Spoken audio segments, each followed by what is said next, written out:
Sir নমস্কার।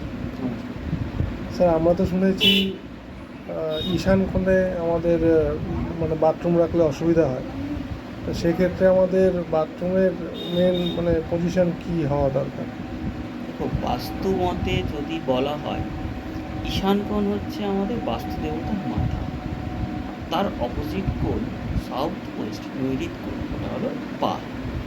তাহলে বাস্তু অনুযায়ী আমাদের সব থেকে টয়লেটের জন্য নর্থ ওয়েস্ট একটা জোন আছে, ওখানে একটা পার্টিকুলার ডিগ্রি ধরে করতে হয়, সেটা নর্থ ওয়েস্টের ওই ডিগ্রি অনুযায়ী ওই আচ্ছা, জায়গাটা টয়লেট বা বাথরুমের জন্য শুভ।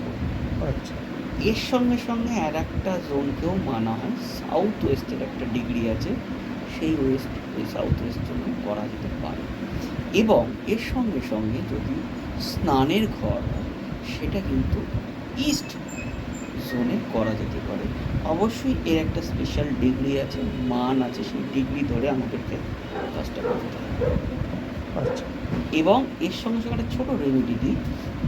সাধারণত এই রেমেডিটা হয়তো বহু জায়গায় আমরা দেখি যে রক সল্ট বা ফিটকিরি টয়লেটে রাখার জন্য।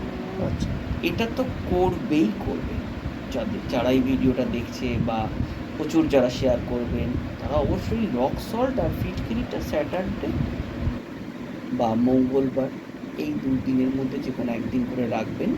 এটা প্রত্যেক সপ্তাহে সপ্তাহে চেঞ্জ করবেন এবং এটাকে ফ্ল্যাশ আউট করতে হবে আচ্ছা, টয়লেটে। আচ্ছা। প্রত্যেকে ভালো থাকবেন, আনন্দ থাকবেন। নমস্কার স্যার।